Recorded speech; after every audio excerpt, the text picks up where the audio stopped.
Welcome back to Made in the Low Country. I thought I'd do a quick video on how I make my French bread in my bread machine. I wish I could remember where I got this recipe. I've had it for quite a few years and I adapted it for my bread machine to mix it and knead it, and then I take it out, shape it, and bake it in my oven. So this recipe is quick and easy and only has a few ingredients. You'll need 5 cups of all-purpose flour, 2 cups of warm water. Mine is around 110 degrees, 1 tablespoon of yeast, 2 teaspoons of salt, and 1 tablespoon of sugar. I'm going to layer these ingredients into my bread pan in the order of my manufacturer's instructions, which means I'll start with my 2 cups of water, then I'll add my flour. Next I'll add my sugar, 2 teaspoons of salt.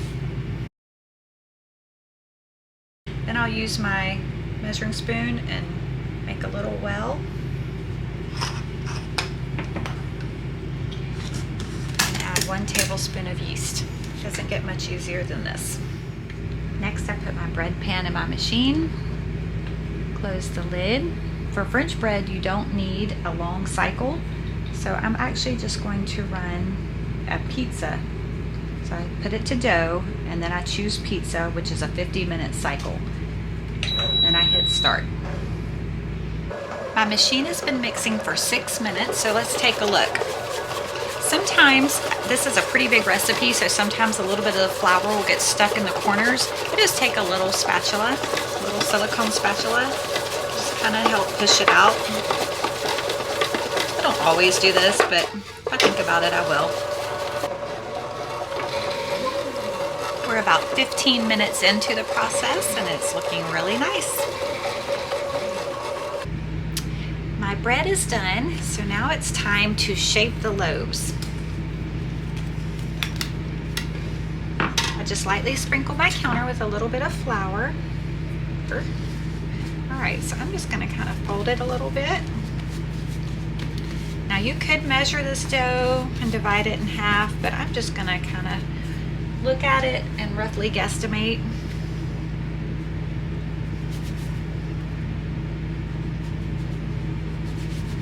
Because this is just our bread that we eat during the week, so it doesn't have to be exactly perfect. I'm not selling it. All right, now we're just going to shape it. We're going to flatten it. You can see it's still a little springy. It wants to spring back. It's okay. Just kind of get it into a rectangle and then roll it.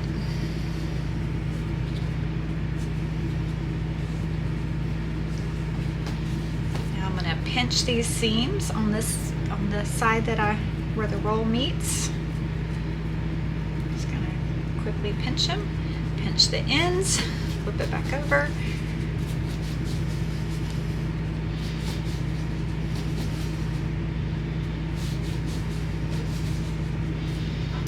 You do not have to have a French loaf pan. I picked this one up at a thrift store for just a few bucks, so I'm going to use it. But before I had this pan, I just put them on a cookie sheet and they worked perfectly.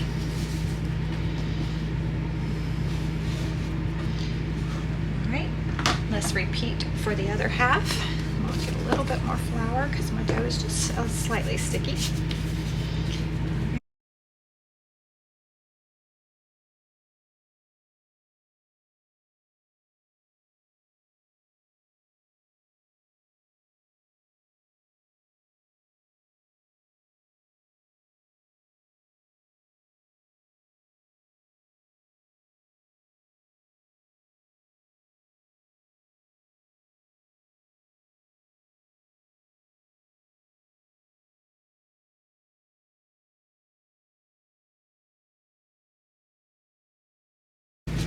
The last thing you'll want to do is cover your pan with a damp cloth and let it rise for 30 minutes to an hour, or until doubled in size. Okay, it's been about 35 minutes. Let's take a look.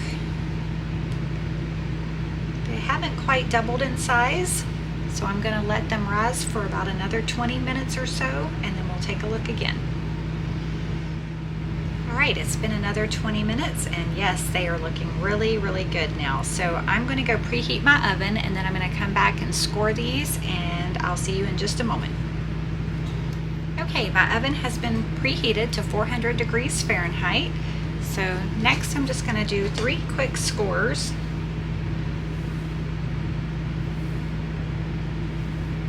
In each loaf.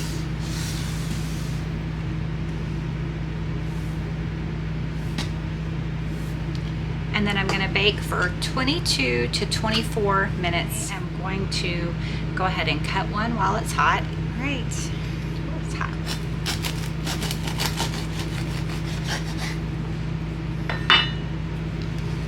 So here's the inside.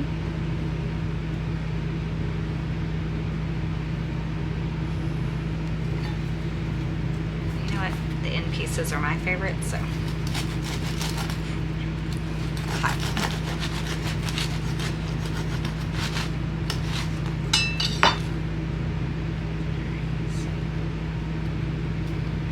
Nice and springy.